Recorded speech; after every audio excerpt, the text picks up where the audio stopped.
Good morning. My group consists of Slendy Carrillo, Laura Camacho, Claudia Rueda, Michelle Castillon, y Vanessa Cam.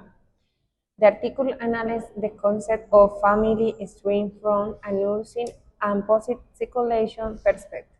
Its main objective is to understand which characteristics help families cope with risk and promote the well-being of the members.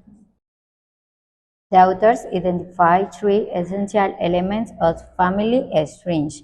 The first one is family cohesion, which refers to emotional bonds, mutual support, and a strong sense of unity among family members. The second element is family coping capacity. This means the family's ability to adapt to difficult situations, solve problems, and overcome challenges together in the healthy way.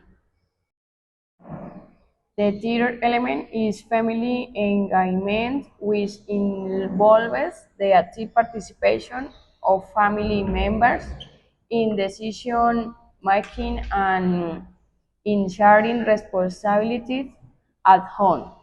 This helps create commitment and teamwork with the family. The study concludes that family strength is promoted by positive communication, shared values, and accept the social, economic, or spiritual resources. When these factors are present, family experience personal growth, manage a crisis more effectively, and reduce the risk of dysfunction. Therefore, nursing should promote a strength-based, family-centered approach as part of comprehensive health care.